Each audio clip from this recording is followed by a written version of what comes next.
성전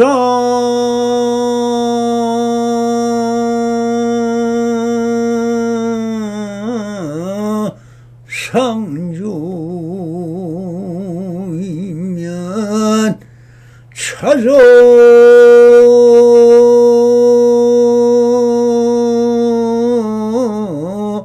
통시라 수저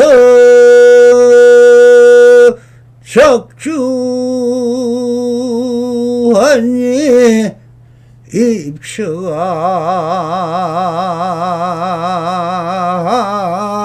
캐진 이들아 나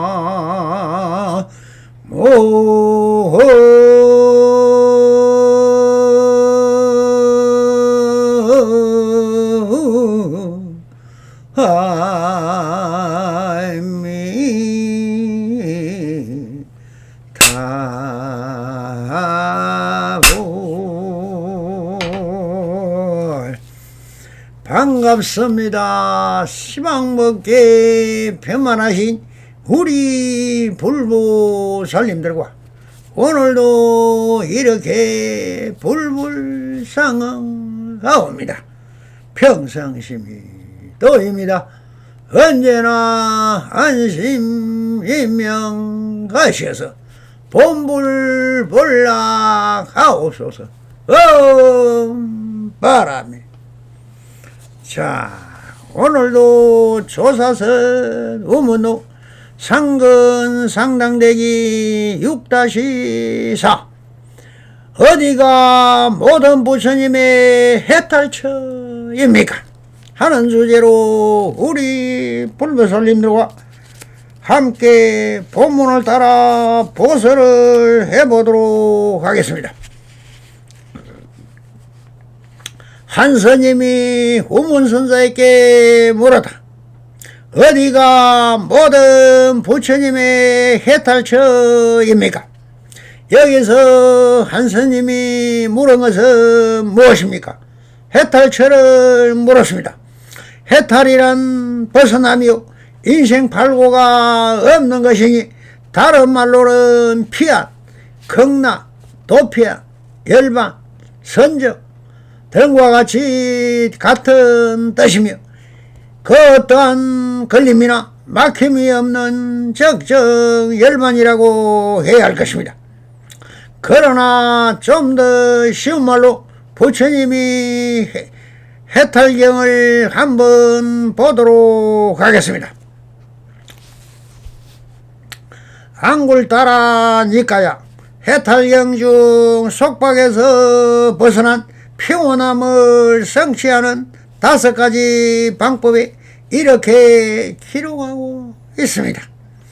비구들이여 해탈에 5가지 조건이 있나니 거기서 비구가 방해하지 않고 건면하면 스스로를 독려하여 머물 때 아직 해탈하지 않은 마음을 해탈게 되고 아직 다하지 못한 번뇌들을 다하게 되고 아직 성취하지 못한 위없는 유아는 즉 속박에서 벗어난 평온함을 성취하게 된다.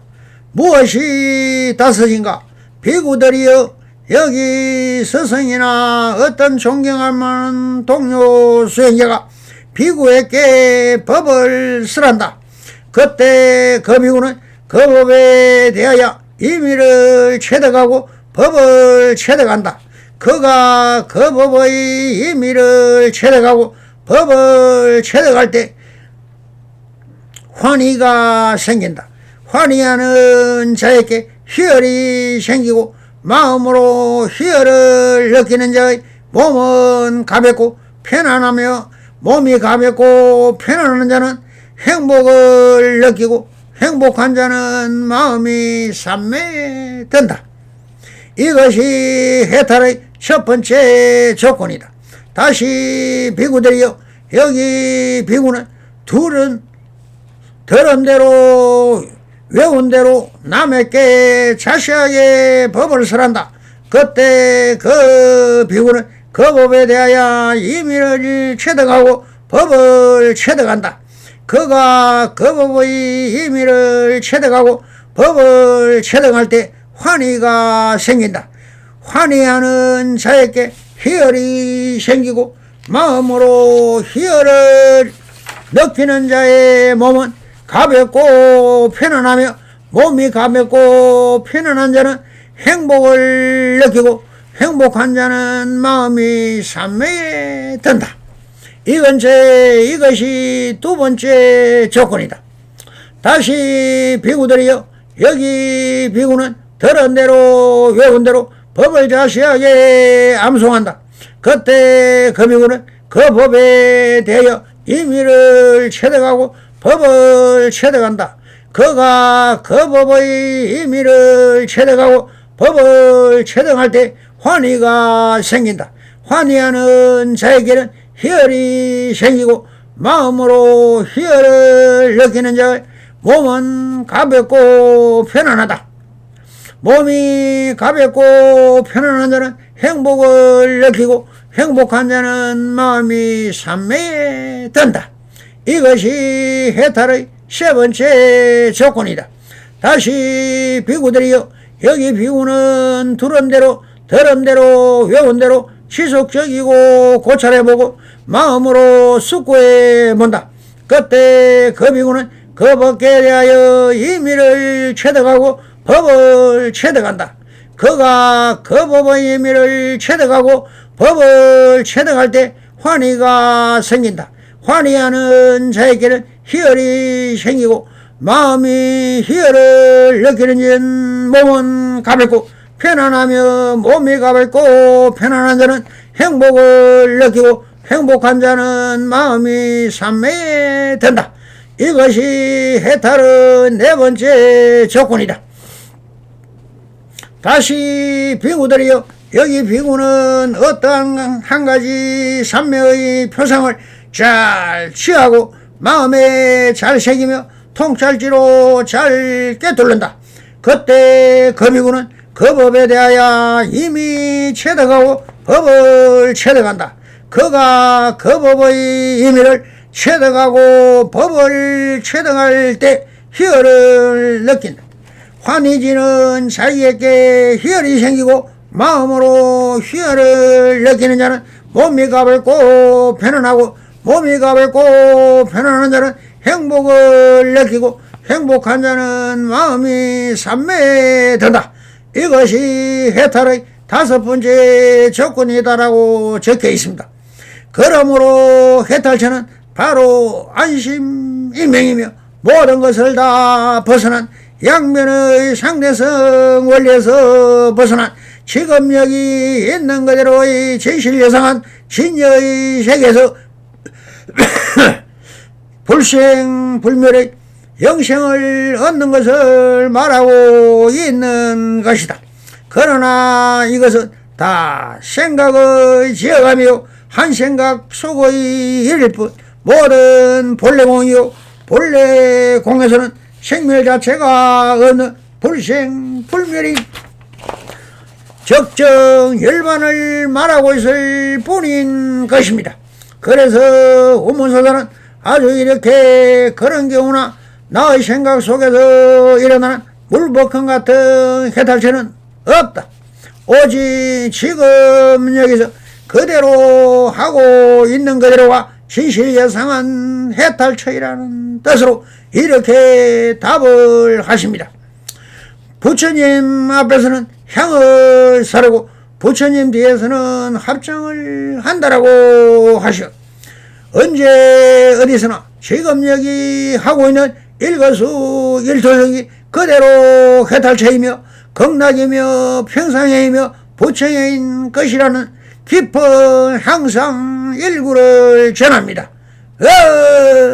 바람이. 그런데 이런 우문선서의 항상 일구에 바로 알아치를 못하고 다시 망상심을 지어가고 있습니다. 하루 종일 어떻게 해야 모든 경계에 현혹당하지 않습니까? 라고 다시 물었다. 어디서 재무상이란 말은 들었든지 모든 경계에 현혹당하지 않습니까? 라고 물은 것은 모든 사람들의 경계나 나가 별대로 존재한다고 생각을 합니다. 그러므로 경계에 대하여 이것을 훈섭하여 그 경계를 인으로 삼아 이 경계의 성품으로 인하여 한마음을 일으켜 희비애락을 느끼며 한 생각을 일으키기 마련입니다. 꽃이 이쁘다든지 좀 못생겼다느니 하면서 자기의 감정을 일으킨다. 이것이 망상인 것입니다. 그럼 이것을 판단하는 근원은 무엇인가? 내 마음속에 훈섭되어 있는 아래식의 반연인 것입니다. 이것이 번뇌인 것이니 이런 번뇌망상은 처음부터 잘못되었다는 것입니다. 오직 지금 여기 있는 그대로는 나도 없고 경계도 없는 것이지만 나의 아래식이 불러온 경계이며 경계 자체가 나의 아래식의 화열임을 모른다는 것입니다. 그러니 우리의 마음은 본성은 나도 없고 경계도 없지만 나의 마음속의 번뇌가 조작되고 발전하여 그려내는 환상인 것을 자꾸만 경계가 그 실체가 있다고 하는 마음의 작용에 의하여 그려지는 것입니다. 그렇다면 이것은 무엇인가? 내 마음의 그림자인 것입니다. 그럼 그 근본은 어디에 있는 것이냐? 이것은 내 마음의 여러 장의 화연이라는 것입니다. 그러니 경계가 따로 있고 내가 따로 있는 것이 아니라 지금 내 본성에 있는 그림자의 본체는 나의 자성이며 경계는 내 자성의 그림자이니 이것은 둘이 아니라 무라 일체인 하나의 상을 맞습니다만 이것은 실상도 아니요 허상도 아니며 내 마음이 그려낸 흑원꽃이라는 것입니다. 그러므로 인생이란 일쟁춘몽과 같은 꿈속의 일이라는 것이니 아무리 살아도 그 삶은 없다는 것이지. 그 꿈을 깨어나는 것이 전도봉생인 꿈을 깨어나는 것이 깨달음이라는 것입니다. 그럼 깨어나면 어떻게 되느냐? 바로 지금 여기 있는 그대로를 뿌린 것입니다. 사실 꿈이 그대로 현실이고 현실 그대로가 꿈인 것입니다. 그러므로 꿈이다 현실이라는 양면을 벗어나면 다 있는 그대로가 진실예상한 진여인 것입니다. 그러므로 운문선사의 지금이 한스님의 꿈속에서 꿈 이야기를 묻고 있으니 이렇게 말씀을 하십니다. 산문 앞에서 합창하라. 직접 두 손 모아 합창을 해보고 꿈인지 생시인지 볼도 한번 꼬집어 보라. 사실 꿈도 마음의 화연이고 현실도 마음의 화연일 뿐인 것입니다. 살펴가소서. 옆에 있던 한 스님이 또 이렇게 물었다. 사면에 숲이 우거졌는데 무엇이 신령한 나무 영수입니까? 라고 물었다.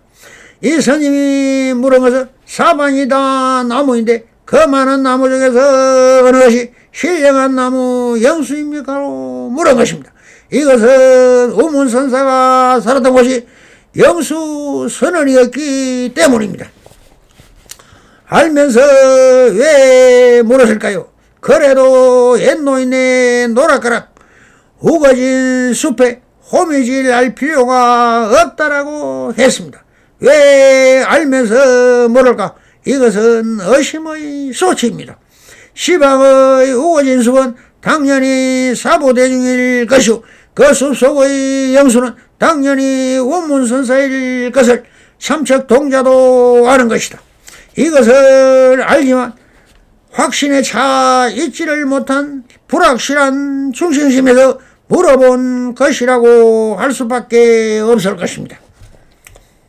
그럼 것 같지만 선지식을 만나서니 확실하게 한번 물어보는 것입니다. 다 알고 보면 헛소리이지요.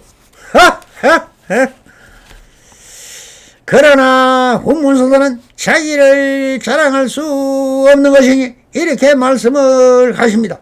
오직 지금 여기 있는 그대로 표현하고 계십니다.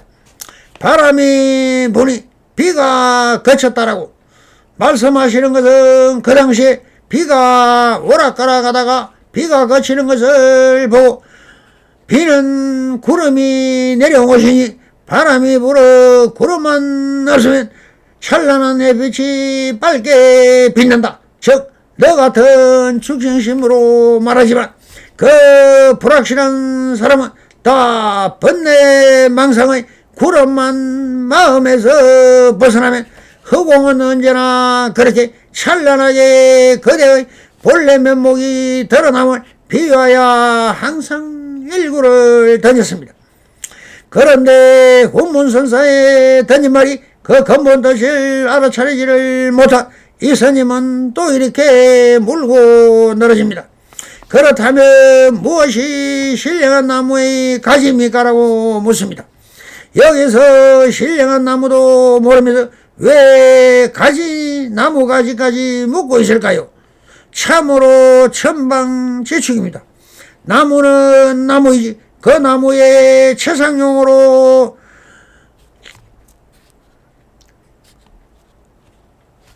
제대로 물으려면 그 나무의 드러나지 않은 뿌리를 물어본다면 그래도 조금은 나으련만 흔들거리는 나무까진 현상을 물었습니다.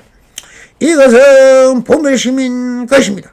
형상은 드러나 있는 나무 줄기와 가지와 잎과 꽃과 열매 등은 다 드러나 있는 그대로인 것입니다. 그러나 드러나지 않은 뿌리를 물어야 근본을 알 수 있는 것이지 보이는 것이야 누가 모르겠습니까? 다 알고 있는 그대로이지. 그래서 훈문서사는 또 이렇게 한마디를 던집니다.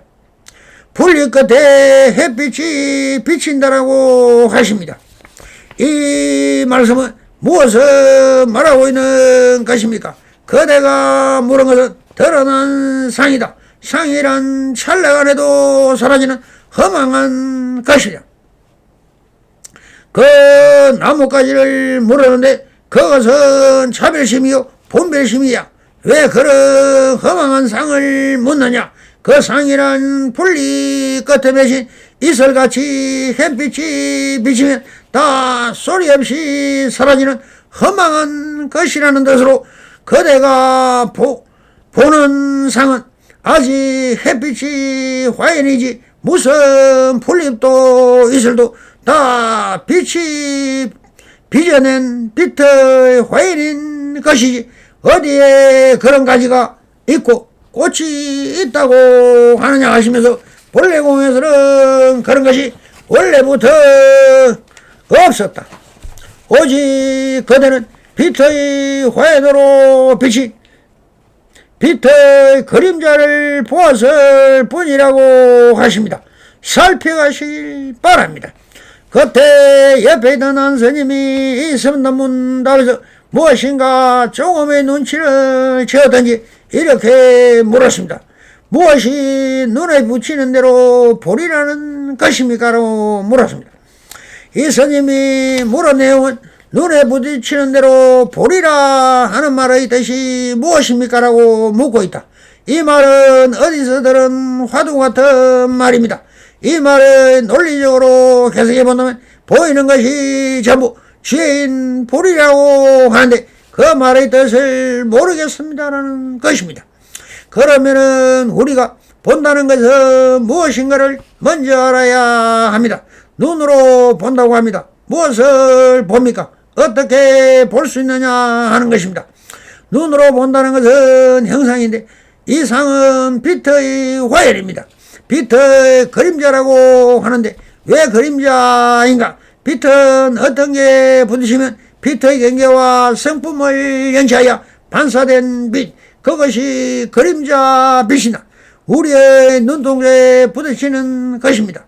그럼 여기에 시각이 이 빛 그림자를 연치하여 이 시기를 빛 그림자 혼섭된 성품을 함께 알아차리게 됩니다. 이 알아차림이 직심이라고 하며 초기 불교에서 말하는 윗바사나라고 하는 것입니다. 이 직심은 다시 제7 말라시에게 전달하여 사랑 분별케 합니다. 그러면 이 7 말라식은 판단할 근거를 찾아 제8 아리아식 저장식에서 이와 비슷한 상을 찾아서 그 기록이 있으면 이것들과 비교 분석을 하여 생각이라는 것을 만들어냅니다. 이것이 사량 분별식이라고 합니다. 이 사량 분별식을 육식에서 전함으로 육식인 직심은 사량 분별된 그 사항을 느끼고 감각하여 다시 제8 아래식에 저장을 하게 됩니다. 이것은 우리의 근본 8가지의 의식이라고 합니다. 이 전체를 들어 마음이라고 하지요. 그럼 그 마음은 세밀히 분석해 본다면 오이 백법이라는 유식론이 되는 것입니다. 이 식의 작용을 유의법과 무의법으로 나누는데 무의법은 6가지밖에 없습니다. 그 외 94가지는 유의법인 것입니다. 여기서 우리가 번뇌망상이라고 하는 것은 일체 유의법이 계시 흠악이라고 합니다. 왜 그런가? 직심으로 받아들인 이것은 빛의 그림자인 성품인 것입니다. 이 성품을 알아차리는 것이 바로 있는 그대로인 것입니다. 여기서 7말라식과 8아래식이 혼섭되지 않은 순수식인 것이며 이것을 불성이라고 합니다. 그러나 여기에다 7말라식이 위한 8저장식은 다 번뇌인 것입니다. 이것을 연치하여 한마음인 사랑 분별을 한 것은 다 조작이요 자기의 번뇌망상을 섞어버린 헛된 즉 전도된 상이라는 것입니다. 이러함으로 이 자연 그대로의 빛이 경계에 부딪혀 그 성품을 연치한 순수한 성품 그 자체가 진실여상이라는 것입니다. 그러므로 눈에 부딪히는 대로 보리라는 말은 빛이 경계에 부딪혀 그 경계가 성품을 연치하여 눈동자에 부딪히는 빛 그림자 그것을 알아차리는 것이 바로 실상이요 진여이므로 이것을 사랑 분별하여 한 생각을 일으키는 것은 다 조작이며 헛것이라는 것입니다. 직심인 육식 그대로가 반야지혜이며 진여 실상이라는 것입니다. 이것을 우리는 직심이라 하고 견성성불이라고 하는 말도 다 지금 여기 있는 그대로의 직심인 빛의 그림자인 성품을 보고 알아차리는 이것이 바로 부처를 이룬다는 짓이라는 것입니다. 이것은 사람마다 다 깨달아 있다는 것입니다. 그런데 왜 전대몽상이 되느냐? 이것은 육식이 받아들이고 있는 그대로에서 다시 7말라식이 아래식에 저장된 번뇌망상과 사랑분별을 해서 한 생각을 만들어내므로 뒤집힌 헛생각을 만들어내는 습관을 수억 급 동안 해왔기 때문에 이런 번뇌망상에서 벗어나지 못하고 계속 한 생각이 스스로 일어나게 되므로 이것이 바로 천리말리로 전도몽상된 헛소리만 하게 된다는 것입니다. 깨달음이란 이 직심인 육식이 바로 있는 그대로이며 직심이므로 7식과 8식이 일어나지 않는 것이 바로 직심이며 우리의 불성이라는 것입니다. 그러므로 깨달아 뒤집어진 망상을 먹고 살아가는 것이 바로 중생심인 것입니다. 또 그러므로 중생은 생각으로 산다는 것입니다. 이것이 망상인 줄 모르니 중생인 것이며, 다 태어나기 전부터 우리는 부처였지만 사랑 분별심 때문에 공상과 망상과 허상에 집착하여 허망한 삶을 살아간다는 것입니다. 그래서 불법도 다 알고 법집이 되고 지금 여기 있는 그대로를 직심으로 감각하여 환희로운 화엄법계를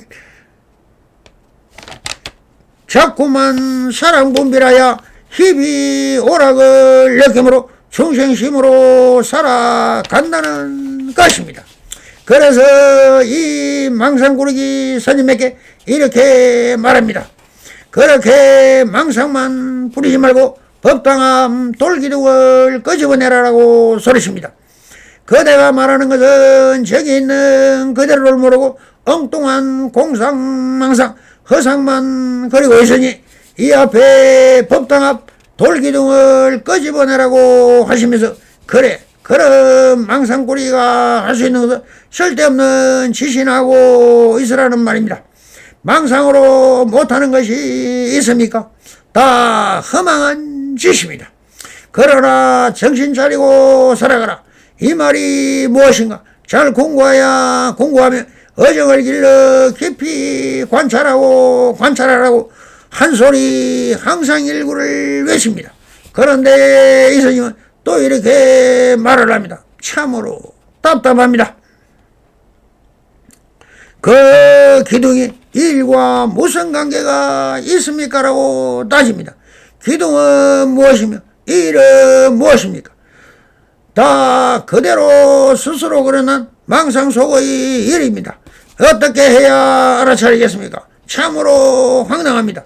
그래서 후문조사는 이렇게 마루구를 날립니다. 어느 세월에나 알겠느냐? 성불이년 내주소서. 바람 감사합니다.